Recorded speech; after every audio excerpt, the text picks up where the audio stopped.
Hi, I'm Bob Faughnan with Champs Chimney Fire and Shade here in Queensbury, New York.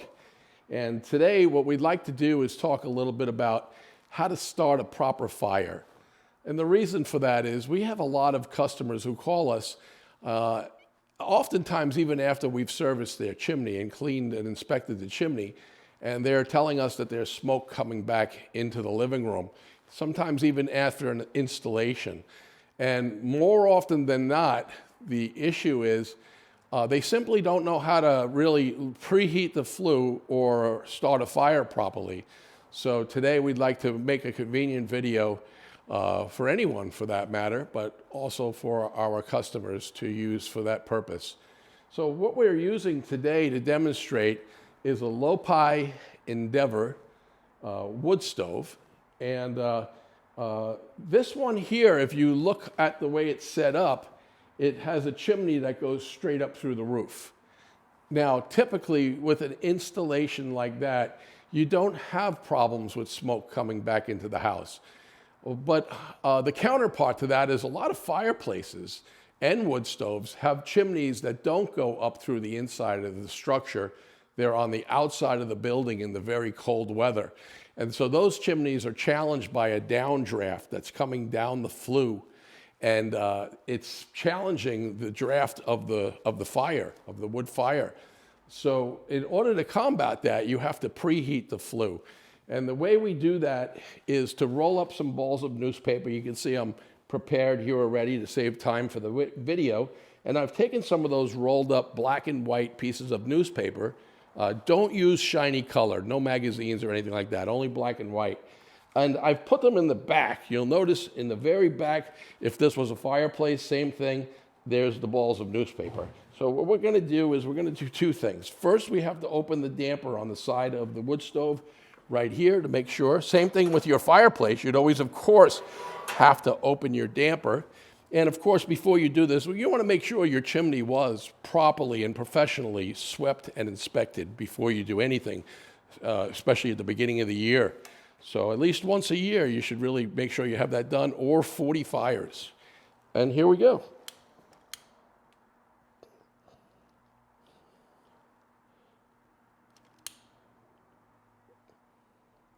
So again, what we're doing is we're making sure that we get a blast of heat going right up the chimney.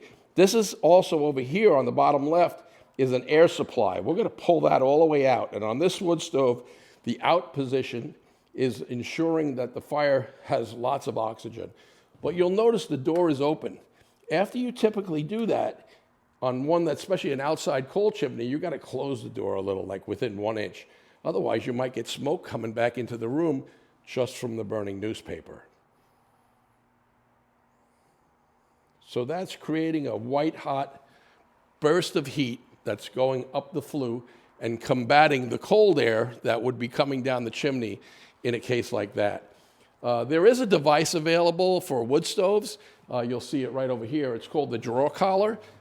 This here, you can picture this picture here, would typically be mounted right here.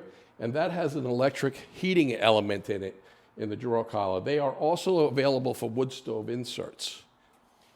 Okay, so as we showed you in the previous segment, we preheated the flue, and we were able to get good draft and did not have any smoke coming back into the room at all.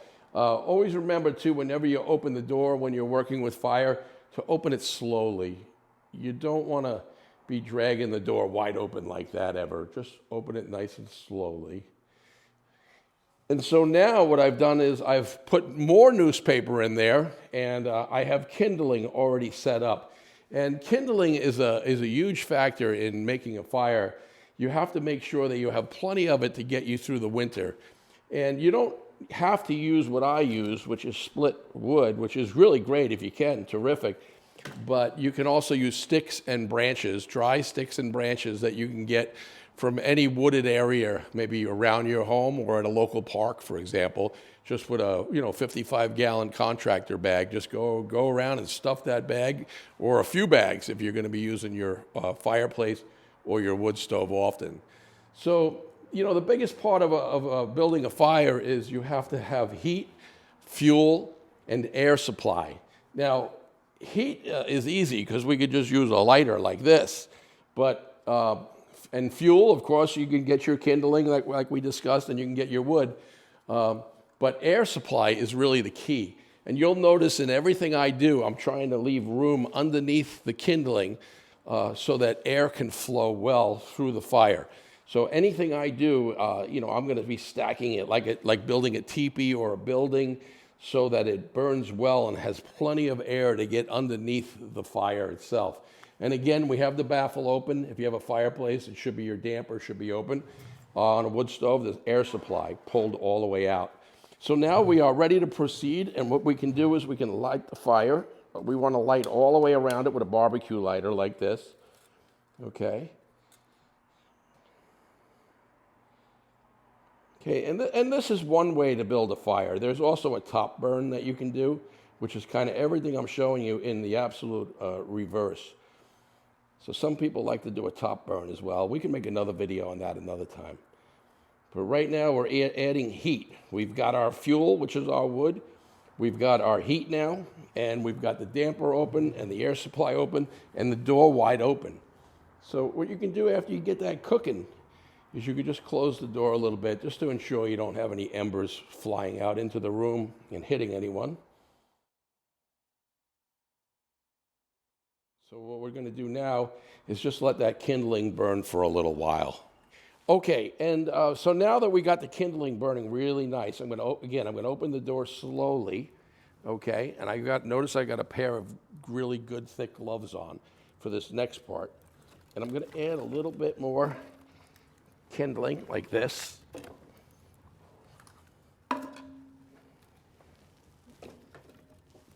And some logs.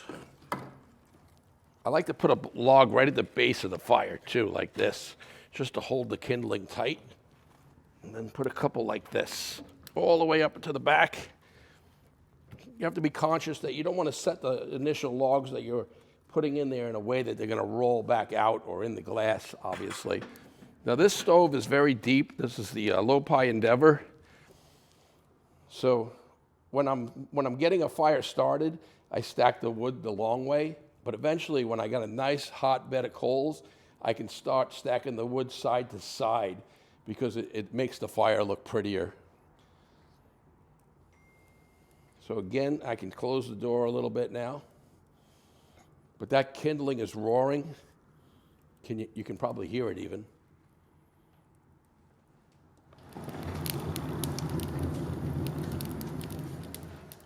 And then we can close the door a bit.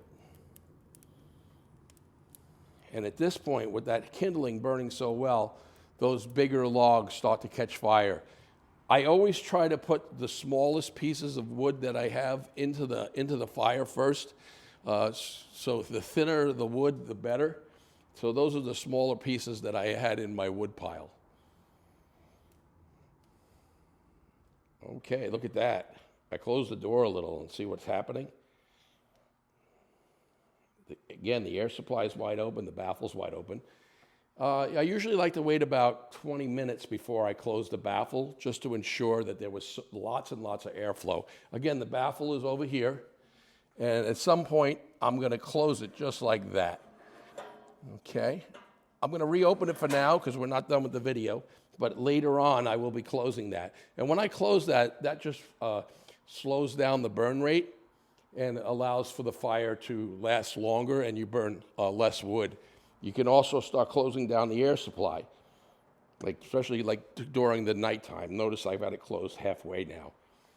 And at some point we can close the door all the way, although it'll definitely choke on the air supply. So if you close it too early, sometimes your fire will not start properly.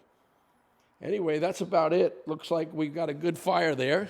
And again, this is Bob Faughnan with Champs Chimney Fire and Shade in Queensbury, New York, signing off. And just want to say have a happy holiday.